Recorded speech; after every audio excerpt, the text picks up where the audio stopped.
غیرت ہے کوئی شرم ہے یہاں یا غیرت ہے میں انڈیپینڈنس کھولتا یاد میں کرنا اسے کنجر کا بچہ ہے تو مجھے باہر نہ نکلے ہوگا جیڑا کوئی بے غیرت ہے بے شرم آدمی ہے تم بغیرت ہو تم کمینے ہو تم نے اگر اپنی ماں کا دودھ پیا ہے تو آؤ میرا سامنا کرو اور اگر تم اپنے آپ کو کچھ سمجھتے ہو تو آؤ ایک بار مجھے دیکھو اور پھر میں تمہیں بتاؤں کہ تم کون ہو تو ناظرین کرام یہ الفاظ میرے نہیں بلکہ ہماری پنجاب پولیس کے فیصلہ آباد سے ایس ایچ او صاحب کے ہیں جو کہ ایک بدماشی کرتے ہوئے اور اپنی طاقت کا ناجائز استعمال کرتے ہوئے مسجد میں داخل ہوتے ہیں اور مسجد کا تقدس پامال کرتے ہوئے کچھ سپاہی حضرات اور ان کے ساتھ جو ایس ایچ او صاحب ہیں وہ لاؤڈ سپیکر میں ایک ٹک ٹاکر کے خلاف اعلان کر رہے ہیں اور ٹک ٹاکر کو کھلا چیلنج دے رہے ہیں کہ اگر آپ میں ہمت ہے اگر تم نے اپنی ماں کا دودھ پیا ہوا ہے اور اگر تم اپنے باپ کی سگی اولاد ہو اس کی جو کہ حق حلال کی اولاد ہو تو تم آؤ اور میرا سامنا کرو یہ الفاظ ہیں ایک ایس ایچ او صاحب کے جو کہ مسجد کے اندر کھڑے ہو کر ایک ٹک ٹاکر کو دھمکیاں لگا رہے ہیں ناظرین کرام اب میں یہ کہنا چاہوں گا کہ اگر اس ایس ایچ او صاحب نے مسجد کے تقدس کو پامال کرنے میں کوئی کسر تو نہیں چھوڑی لیکن اس کے ساتھ ساتھ یہ ابسرڈ لینگویج یوز کر کے بےہودہ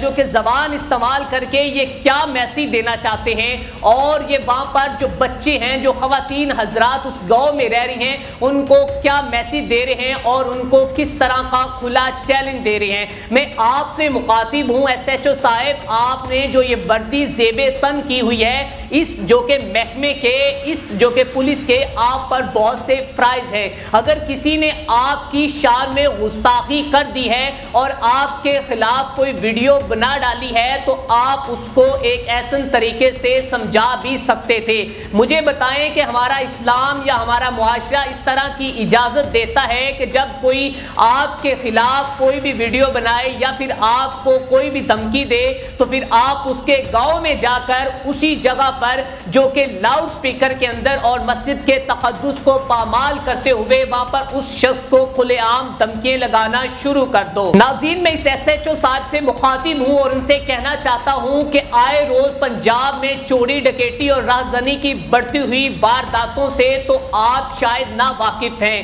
اور راستے میں جاتی ہوئی لٹتی ہوئی بنتے ہوا جو ہیں ان کے کانوں سے جب جو کہ زیور بھی کھینچ کر چور ڈکیٹ لے جاتے ہیں تو آپ اس سے بھی نا واقف ہیں ناظرین کرام اس ایس ایچ او صاحب کو میں بتانا چاہتا ہوں کہ کچے کے علاقے میں ڈاکو جو ہیں وہ اپنی بدماشی دکھا رہے ہیں اور آپ ہی لوگوں کو کھلا چیلنج کر رہے ہیں کہ اگر آپ میں ہمت ہے تو آؤ ہمارا سامنا کرو اور ہم نے اس شخص کو فلاں شخص کو جو کہ یہاں سے اغوا کیا ہے آؤ ہم سے اس کو چھڑا کر دیکھو ناظرین کرام آئی جی پنجاب صاحب نے لاکھوں کروڑوں روپیہ لگا کر تھانہ کلچر کو تبدیل کرنے کی تو کوشش کی لیکن کاش کبھی آئی جی پنجاب صاحب اس پولیس کو کوئی اس طرح کے جو کہ لیکچر دے دیتے اور ان کا بیہیویئر بھی تبدیل کر دیتے اور ان کو اتنا سمجھا دیتے کہ کاش یہ مسجد کا جو کہ تقدس پامال نہ کرتے اور مسجد کے تقدس کی لاج رکھ جاتے اور اس طرح مسجد کے دروازے کے سامنے کھڑے ہو کر اندھا دھند فائرنگ نہ کرتے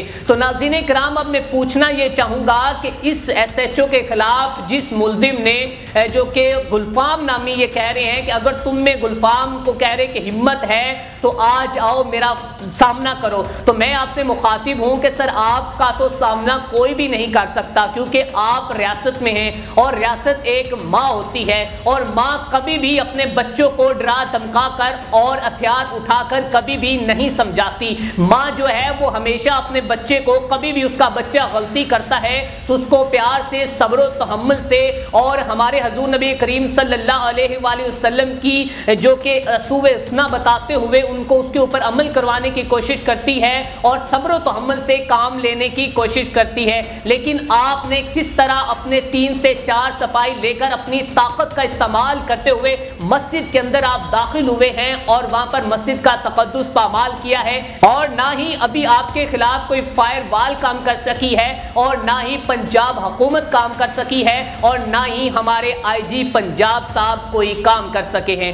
میری آئی جی پنجاب صاحب سے گزارش ہے کہ خدارہ اس ایس ایچ او کے خلاف ایکشن لے اور اس کو بتائیں کہ مسجد کا تقدس پامال کرنے کی سزا کیا ہے اس کے ساتھ اپنے میزبان میاں اسلام کو دیجیے اجازت اللہ نگہبان